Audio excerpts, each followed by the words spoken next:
Assalamualaikum warahmatullahi wabarakatuh. Pada kesempatan ini, saya Herdian Rangga Permana akan mempresentasikan hasil PPT kami terkait safety stock dalam perencanaan dan pengendalian produksi. Safety stock merupakan kelebihan stok yang digunakan untuk mengantisipasi ketidakpastian yang terjadi dalam permintaan maupun waktu kedatangan suatu bahan. Tujuan dari safety stock yang pertama adalah mengantisipasi ketidakpastian dalam permintaan pelanggan. Yang kedua, menanggulangi keterlambatan pengiriman dari pemasok. Yang ketiga, menjaga kelancaran produksi. Dan yang keempat adalah memastikan tingkat pelayanan tertentu kepada pelanggan tercapai.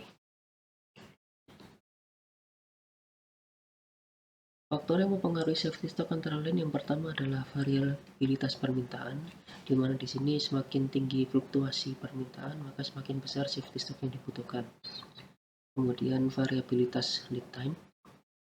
Semakin tidak pasti waktu kedatangan barang, maka akan mendorong cadangan yang lebih besar. Kemudian selanjutnya adalah tingkat pelayanan yang diinginkan atau service level yang ditentukan oleh manajemen. Kemudian yang terakhir adalah frekuensi pemesanan, di mana interval pemesanan yang lebih jarang akan membutuhkan safety stock yang lebih tinggi. Kemudian rumus umum safety stock adalah Z dikalikan standar deviasi permintaan selama lead time. Sebagai contoh soal di sini, jika permintaan rata-rata selama lead time adalah 100 unit dengan standar deviasi 20 unit dan tingkat pelayanan yang ditentukan adalah 95% atau Z sama dengan 1,65, maka nilai safety stock adalah 1,65 dikali 20. 20 ini merupakan standar deviasi 20 unit, sehingga total safety stock yang diperlukan adalah 33 unit. Kemudian di sini ada uraian terkait bagaimana cara menentukan standar deviasi, baik itu standar deviasi terkait fluktuasi permintaan maupun lead time. Di sini adalah contoh bagaimana menghitung standar deviasi dengan permintaan yang berfluktuasi. Di mana permintaan per minggu itu di sini disebutkan 90, 100, 110, 95 dan 105 unit per minggunya. Kemudian untuk menghitung standar deviasi, langkah selanjutnya adalah dihitung rata-rata permintaannya. Semua nilai tersebut dibagi 5. Kemudian langkah selanjutnya adalah hitung selisih setiap nilai terhadap rata-rata. Setelah itu dikuadratkan selisihnya. Nah, nilai standar deviasi adalah akar dari poin keempat ya, hasil kuadrat, sehingga diperoleh 7,91.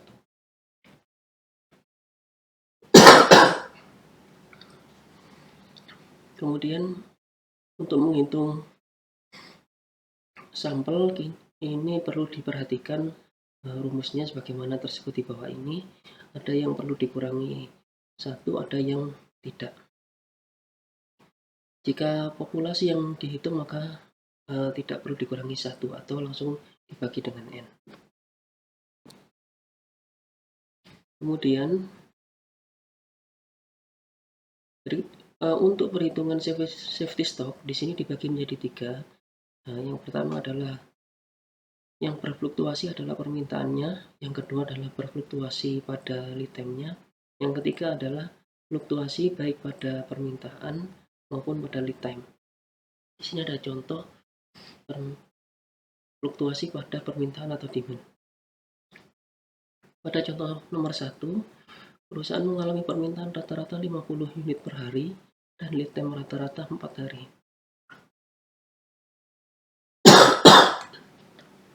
Standar deviasi permintaan adalah 5 unit. Untuk tingkat pelayanan diinginkan adalah 95% atau Z adalah 1,65. Maka di sini langkah-langkahnya adalah menghitung permintaan selama lead time.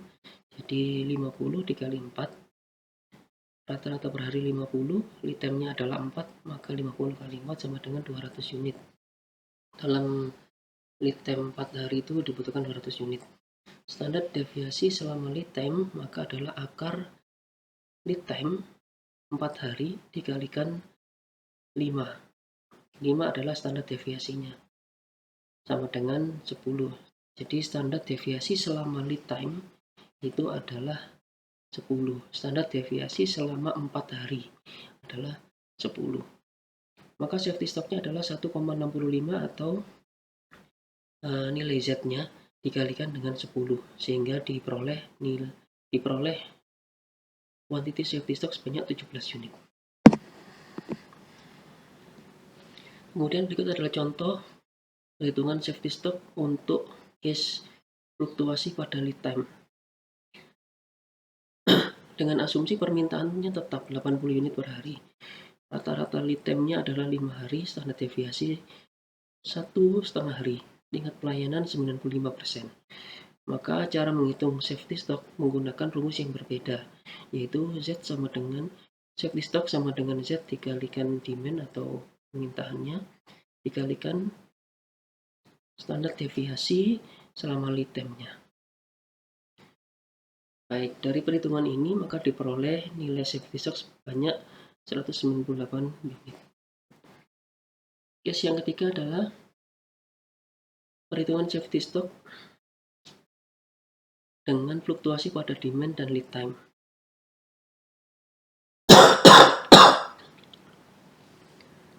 Ini contohnya adalah perusahaan mengalami rata-rata permintaan 100 unit per hari, standar deviasi 12 unit. Kemudian lead time rata-rata 5 hari, standar deviasinya 2 hari. Untuk lead time-nya, perusahaan menetapkan tingkat pelayanan sebesar 97,5%. Maka di sini cara untuk menentukan safety stock menggunakan rumus yang berbeda dengan dua case sebelumnya, yaitu safety stock sama dengan Z dikalikan akar dari dalam kurung sini lead time pemesanan rata-rata dikalikan standar deviasi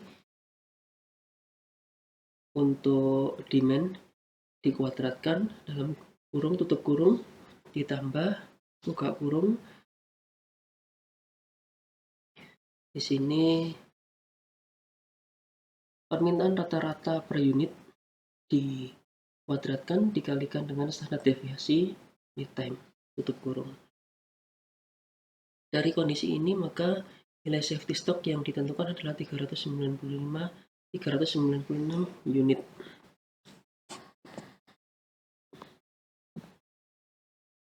Dalam pengendalian safety stock, strategi yang dapat dilakukan yang pertama adalah strategi peninjauan periodik, di mana di sini memperhatikan MIP atau maximum inventory position dari suatu produk. Yang kedua adalah peninjauan terus-menerus dengan memperhatikan reorder point. Yang ketiga adalah menggunakan ERP atau MRP dalam membantu perhitungan kebutuhan safety stock secara otomatis berdasar data historis dan peramalan permintaan. Kemudian dalam penerapan safety stock ini beberapa kelebihan dan kekurangan, antara lain kelebihannya adalah mengurangi resiko kehabisan stok, menjaga kelancaran produksi dan distribusi, dan meningkatkan kepuasan pelanggan. Adapun dampaknya tentunya adalah menambah biaya penyimpanan dan administrasi, meningkatkan resiko kadaluarsa dan kerusakan produk, dan yang terakhir adalah potensi pemborosan jika tidak dikelola dengan baik. Kemudian di industri, seperti contohnya di Toyota, telah menggunakan sistem just-in-time, namun tetap menjaga level minimum safety stock untuk komponen yang kritis. Kemudian di Alfamart juga menerapkan safety stock untuk barang-barang fast moving untuk menghindari stock out. Kemudian kesimpulan, safety stock merupakan bagian yang penting dalam strategi pengendalian produksi dan persediaan. Namun hal ini tetap harus mempertimbangkan adalah efektivitas perusahaan perlu atau tidak untuk melakukan safety stock atas kondisi persediaannya.